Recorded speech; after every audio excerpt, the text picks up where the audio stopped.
Paper 87. The Ghost Cults. The ghost cult evolved as an offset to the hazards of bad luck. Its primitive religious observances were the outgrowth of anxiety about bad luck and of the inordinate fear of the dead. None of these early religions had much to do with the recognition of deity or with reverence for the superhuman. Their rites were mostly negative, designed to avoid, expel, or coerce ghosts. The ghost cult was nothing more nor less than insurance against disaster. It had nothing to do with investment for higher and future returns. Man has had a long and bitter struggle with the ghost cult. Nothing in human history is designed to excite more pity than this picture of man's abject slavery to ghost spirit fear. With the birth of this very fear, mankind started on the upgrade of religious evolution. Human imagination cast off from the shores of self and will not again find anchor until it arrives at the concept of a true deity, a real God. 1. Ghost fear. Death was feared because death meant the liberation of another ghost from its physical body. The ancients did their best to prevent death, to avoid the trouble of having to contend with a new ghost. They were always anxious to induce the ghost to leave the scene of death, to embark on the journey to deadland. The ghost was feared most of all during the supposed transition period between its emergence at the time of death and its later departure for the ghost homeland, a vague and primitive concept of pseudo-heaven. Though the savage credited ghosts with supernatural powers, he hardly conceived of them as having supernatural intelligence. Many tricks and stratagems were practiced in an effort to hoodwink and deceive the ghosts. Civilized man still pins much faith on the hope that an outward manifestation of piety will in some manner deceive even an omniscient deity. The primitives feared sickness, because they observed it was often a harbinger of death. If the tribal medicine man failed to cure an afflicted individual, the sick man was usually removed from the family hut, being taken to a smaller one or left in the open air to die alone. A house in which death had occurred was usually destroyed. If not, it was always avoided, and this fear prevented early man from building substantial dwellings. It also militated against the establishment of permanent villages and cities. The savages sat up all night and talked when a member of the clan died. They feared they too would die if they fell asleep in the vicinity of the corpse. Contagion from the corpse substantiated the fear of the dead, and all peoples, at one time or another, have employed elaborate purification ceremonies designed to cleanse an individual after contact with the dead. The ancients believed that light must be provided for a corpse. A dead body was never permitted to remain in the dark. In the 20th century, candles are still burnt in death chambers, and men still sit up with the dead. So-called civilized man has hardly yet completely eliminated the fear of dead bodies from his philosophy of life. But despite all this fear, men still sought to trick the ghost. If the death hut was not destroyed, the corpse was removed through a hole in the wall, never by way of the door. These measures were taken to confuse the ghost, to prevent its tarrying, and to ensure against its return. Mourners also returned from a funeral by a different road, lest the ghost follow. Backtracking and scores of other tactics were practiced to ensure that the ghost would not return from the grave. The sexes often exchanged clothes in order to deceive the ghost. Mourning costumes were designed to disguise survivors. Later on, to show respect for the dead and thus appease the ghosts. 2. Ghost placation in religion. The negative program of ghost placation long preceded the positive program of spirit coercion and supplication. The first acts of human worship were phenomena of defense, not reverence. Modern man deems it wise to insure against fire. So the savage thought it the better part of wisdom to provide insurance against ghost bad luck. The effort to secure this protection constituted the techniques and rituals of the ghost cult. It was once thought that the great desire of a ghost was to be quickly laid so that it might proceed undisturbed to deadland. Any error of commission or omission in the acts of the living in the ritual of laying the ghost was sure to delay its progress to Ostland. This was believed to be displeasing to the ghost, and an angered ghost was supposed to be a source of calamity, misfortune, and unhappiness. The funeral service originated in man's effort to induce the ghost soul to depart for its future home, and the funeral sermon was originally designed to instruct the new ghost how to get there. It was the custom to provide food and clothes for the ghost's journey, these articles being placed in or near the grave. The savage believed that it required from 3 days to a year to slay the ghost, to get it away from the vicinity of the grave. The Eskimos still believed that the soul stays with the body 3 days.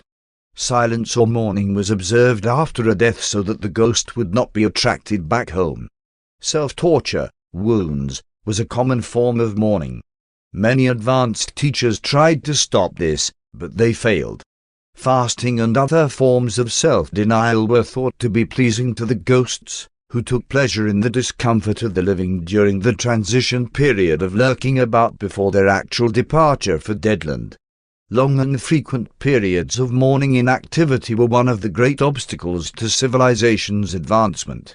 Weeks and even months of each year were literally wasted in this non-productive and useless mourning. The fact that professional mourners were hired for funeral occasions indicates that mourning was a ritual, not an evidence of sorrow. Moderns may mourn the dead out of respect and because of bereavement, but the ancients did this because of fear. The names of the dead were never spoken. In fact, they were often banished from the language. These names became taboo, and in this way the languages were constantly impoverished. This eventually produced a multiplication of symbolic speech and figurative expression, such as the name Odd one never mentions. The ancients were so anxious to get rid of a ghost that they offered it everything which might have been desired during life. Ghosts wanted wives and servants. A well-to-do savage expected that at least one slave wife would be buried alive at his death. It later became the custom for a widow to commit suicide on her husband's grave. When a child died, the mother, aunt, or grandmother was often strangled in order that an adult ghost might accompany and care for the child ghost. And those who thus gave up their lives usually did so willingly. Indeed, had they lived in violation of custom, their fear of ghost wrath would have denuded life of such few pleasures as the primitives enjoyed. It was customary to dispatch a large number of subjects to accompany a dead chief. Slaves were killed when their master died that they might serve him in Osland. The Borneans still provide a courier companion. A slave is speared to death to make the ghost journey with his deceased master. Ghosts of murdered persons were believed to be delighted to have the ghosts of their murderers as slaves. This notion motivated men to head hunting. Ghosts supposedly enjoyed the smell of food. Food offerings at funeral feasts were once universal. The primitive method of saying grace was, before eating, to throw a bit of food into the fire for the purpose of appeasing the spirits, while mumbling a magic formula. The dead were supposed to use the ghosts of the tools and weapons that were theirs in life. To break an article was to kill it, thus releasing its ghost to pass on for service in Osland. Property sacrifices were also made by burning or burying. Ancient funeral wastes were enormous. Later races made paper models and substituted drawings for real objects and persons in these death sacrifices. It was a great advance in civilization when the inheritance of kin replaced the burning and burying of property. The Iroquois Indians made many reforms in funeral waste, and this conservation of property enabled them to become the most powerful of the northern red men. Modern man is not supposed to fear ghosts, but custom is strong, and much terrestrial wealth is still consumed on funeral rituals and death ceremonies. 3. Ancestor worship. The advancing ghost cult made ancestor worship inevitable since it became the connecting link between common ghosts and the higher spirits, the evolving gods. The early gods were simply glorified departed humans. Ancestor worship was originally more of a fear than a worship, but such beliefs did definitely contribute to the further spread of ghost fear and worship. Devotees of the early ancestor ghost cults even feared to yawn lest a malignant ghost enter their bodies at such a time. The custom of adopting children was to make sure that someone would provide offerings after death for the peace and progress of the soul. The savage lived in fear of the ghosts of his fellows and spent his spare time planning for the safe conduct of his own ghost after death. Most tribes instituted an All Souls feast at least once a year. The Romans had 12 ghost feasts and accompanying ceremonies each year. Half the days of the year were dedicated to some sort of ceremony associated with these ancient cults. One Roman emperor tried to reform these practices by reducing the number of feast days to 135 a year. The ghost cult was in continuous evolution. As ghosts were envisioned as passing from the incomplete to the higher phase of existence, so did the cult eventually progress to the worship of spirits and even gods.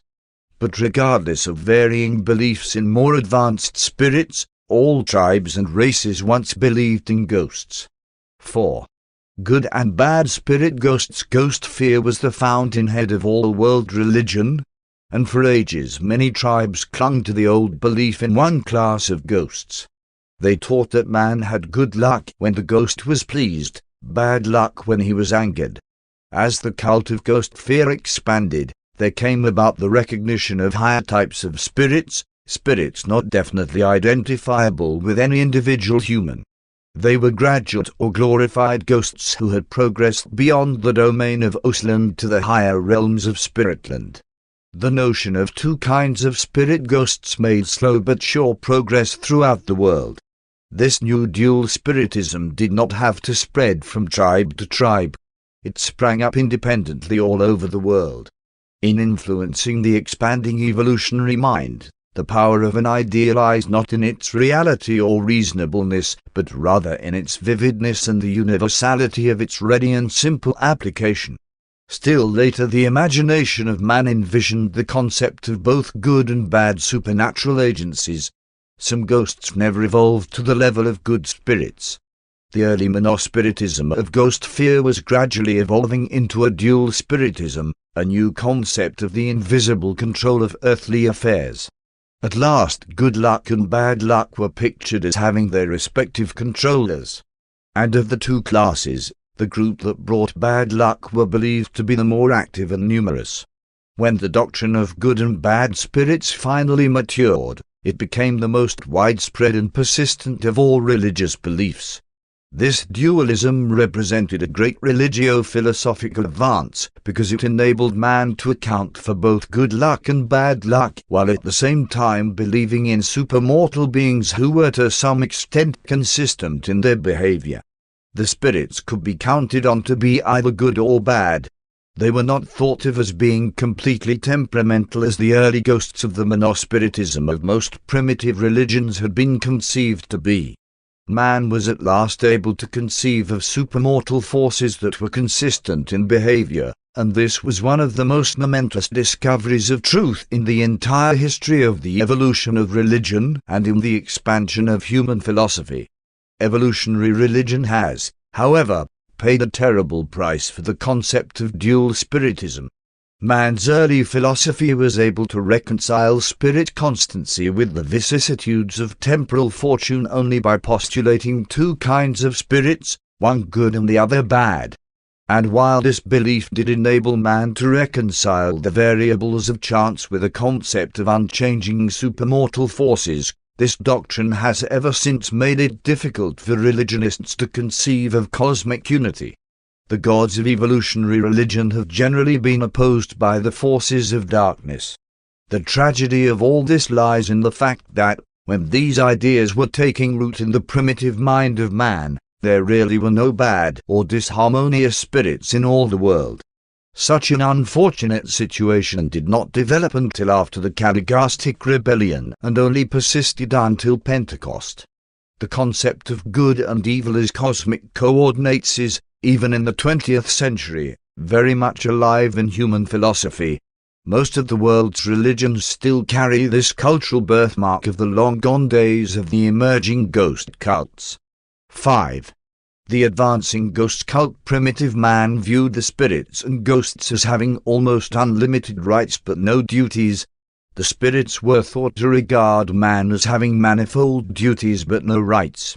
The spirits were believed to look down upon man as constantly failing in the discharge of his spiritual duties. It was the general belief of mankind that ghosts levied a continuous tribute of service as the price of non-interference in human affairs, and the least mischance was laid to ghost activities. Early humans were so afraid they might overlook someone or do the gods that, after they had sacrificed to all known spirits, they did another turn to the unknown gods, just to be thoroughly safe. And now the simple ghost cult is followed by the practices of the more advanced and relatively complex spirit ghost cult, the service and worship of the higher spirits as they evolved in man's primitive imagination. Religious ceremonial must keep pace with spirit evolution and progress. The expanded cult was but the art of self-maintenance practiced in relation to belief in supernatural beings, self-adjustment to spirit environment. Industrial and military organizations were adjustments to natural and social environments. And as marriage arose to meet the demands of bisexuality, so did religious organization evolve in response to the belief in higher spirit forces and spiritual beings. Religion represents man's adjustment to his illusions of the mystery of chance. Spirit fear and subsequent worship were adopted as insurance against misfortune, as prosperity policies. The savage visualizes the good spirits as going about their business, requiring little from human beings. It is the bad ghosts and spirits who must be kept in good humor. Accordingly, primitive peoples paid more attention to their malevolent ghosts than to their benign spirits. Human prosperity was supposed to be especially provocative of the envy of evil spirits, and their method of retaliation was to strike back through a human agency and by the technique of the evil eye. That phase of the cult which had to do with spirit avoidance was much concerned with the machinations of the evil eye. The fear of it became almost worldwide. Pretty women were veiled to protect them from the evil eye. Subsequently, many women who desired to be considered beautiful adopted this practice. Because of this fear of bad spirits, children were seldom allowed out after dark, and the early prayers always included the petition, "Deliver us from the evil eye." The Quran contains a whole chapter devoted to the evil eye and magic spells, and the Jews fully believed in them. The whole phallic cult grew up as a defense against the evil eye. The organs of reproduction were thought to be the only fetish which could render it powerless. The evil eye gave origin to the first superstitions respecting prenatal marking of children, and maternal impressions, and the cult was at one time well-nigh universal. Envy is a deep-seated human trait. Therefore did primitive man ascribe it to his early gods. And since man had once practiced deception upon the ghosts, he soon began to deceive the spirits. Said he, "If the spirits are jealous of our beauty and prosperity, we will disfigure ourselves and speak lightly of our success." Early humility was not, therefore, debasement of ego, but rather an attempt to foil and deceive the envious spirits. The method adopted to prevent the spirits from becoming jealous of human prosperity was to heap vituperation upon some lucky or much-loved thing or person. The custom of depreciating complimentary remarks regarding oneself or family had its origin in this way, and it eventually evolved into civilized modesty, restraint, and courtesy. In keeping with the same motive, it became the fashion to look ugly. Beauty aroused the envy of spirits. It betokened sinful human pride. The savage sought for an ugly name. This feature of the cult was a great handicap to the advancement of art, and it long kept the world somber and ugly. Under the spirit cult, life was at best a gamble, the result of spirit control. One's future was not the result of effort, industry, or talent except as they might be utilized to influence the spirits. The ceremonies of spirit propitiation constituted a heavy burden, rendering life tedious and virtually unendurable. From age to age and from generation to generation, race after race has sought to improve this superior doctrine, but no generation has ever yet dared to wholly reject it. The intention and will of the spirits were studied by means of omens, oracles, and signs.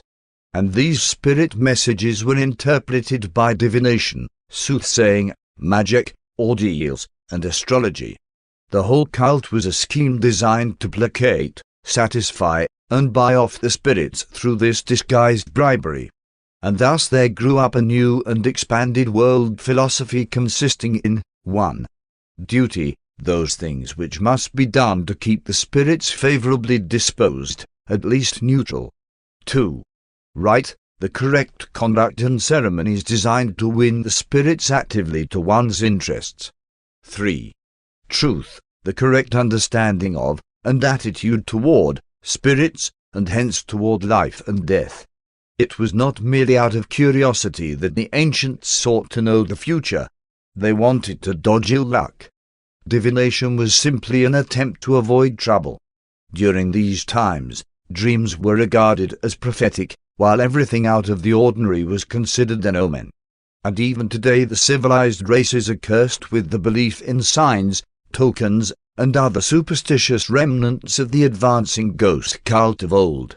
Slow, very slow, is man to abandon those methods whereby he so gradually and painfully ascended the evolutionary scale of life. 6. Coercion and Exorcism. When men believed in ghosts only, religious ritual was more personal, less organized, but the recognition of higher spirits necessitated the employment of higher spiritual methods in dealing with them. This attempt to improve upon, and to elaborate, the technique of spirit propitiation led directly to the creation of defenses against the spirits. Man felt helpless indeed before the uncontrollable forces operating in terrestrial life, and his feeling of inferiority drove him to attempt to find some compensating adjustment, some technique for evening the odds in the one-sided struggle of man versus the cosmos. In the early days of the cult, man's efforts to influence ghost action were confined to propitiation, attempts by bribery to buy off ill luck. As the evolution of the ghost cult progressed to the concept of good as well as bad spirits, these ceremonies turned toward attempts of a more positive nature, efforts to win good luck. Man's religion no longer was completely negativistic, nor did he stop with the effort to win good luck. He shortly began to devise schemes whereby he could compel spirit cooperation. No longer does the religionist stand defenseless before the unceasing demands of the spirit phantasms of his own devising. The savage is beginning to invent weapons wherewith he may coerce spirit action and compel spirit assistance. Man's first efforts at defense were directed against the ghosts. As the ages passed, the living began to devise methods of resisting the dead. Many techniques were developed for frightening ghosts and driving them away, among which may be cited the following: 1. Cutting off the head and tying up the body in the grave. 2. Stoning the death house. 3. Castration or breaking the legs of the corpse. 4. Burying under stones, one origin of the modern tombstone. 5. Cremation, a later-day invention to prevent ghost trouble. 6. Casting the body into the sea. 7. Exposure of the body to be eaten by wild animals. Ghosts were supposed to be disturbed and frightened by noise. Shouting, bells, and drums drove them away from the living, and these ancient methods are still in vogue at wakes for the dead. Foul-smelling concoctions were utilized to banish unwelcome spirits. Hideous images of the spirits were constructed so that they would flee in haste when they beheld themselves. It was believed that dogs could detect the approach of ghosts, and that they gave warning by howling, that cocks would crow when they were near. The use of a cock as a weather vane is in perpetuation of this superstition. Water was regarded as the best protection against ghosts. Holy water was superior to all other forms, water in which the priests had washed their feet. Both fire and water were believed to constitute impassable barriers to ghosts. The Romans carried water 3 times around the corpse.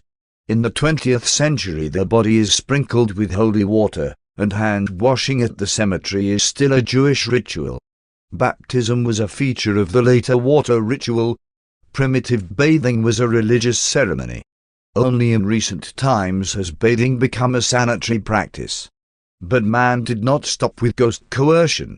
Through religious ritual and other practices he was soon attempting to compel spirit action.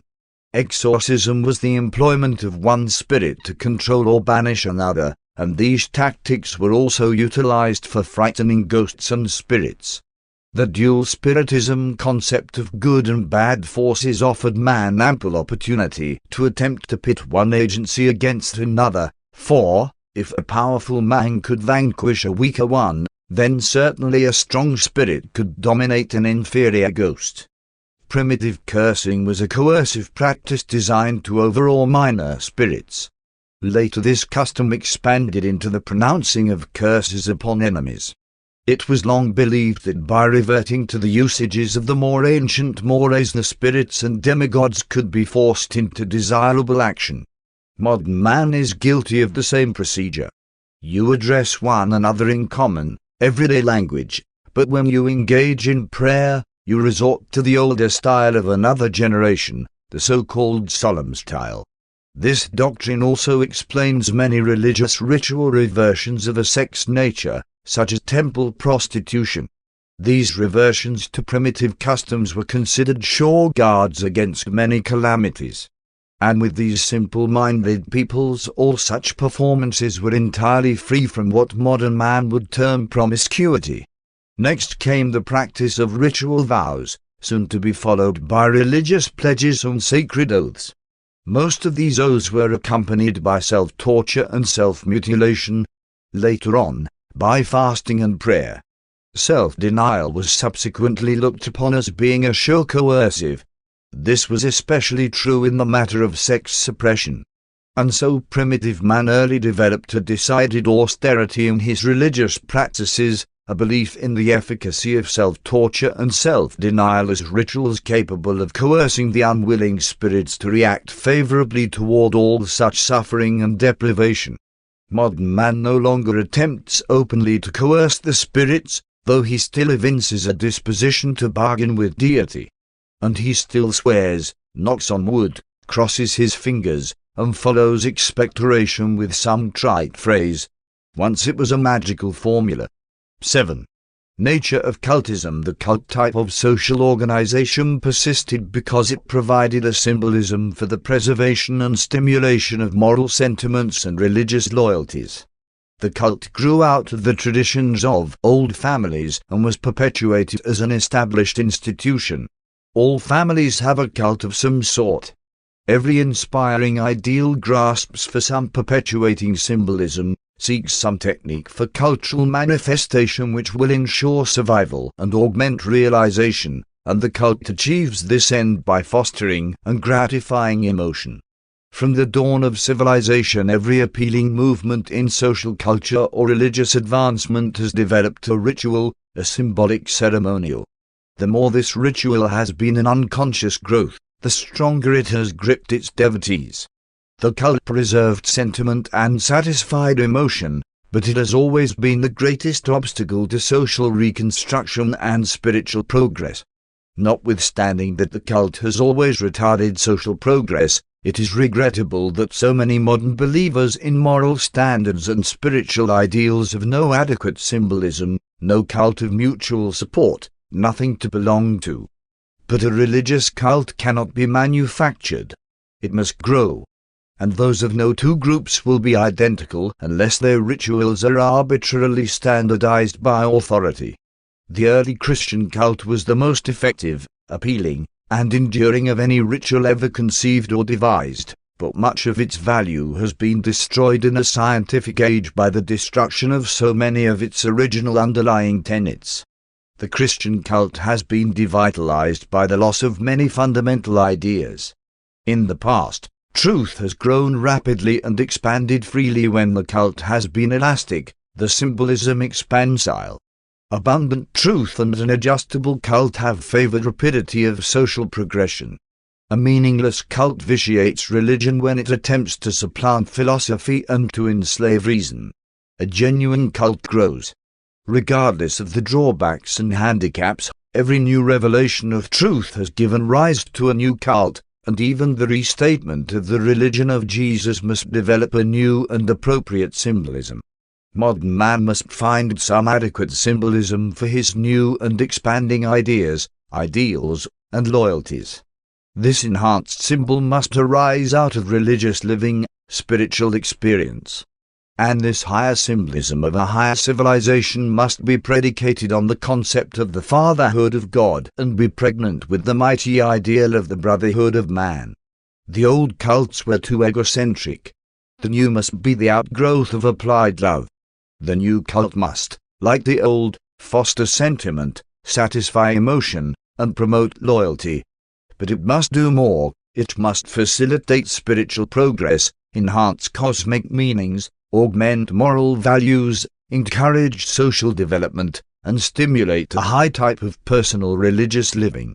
The new cult must provide supreme goals of living which are both temporal and eternal, social and spiritual.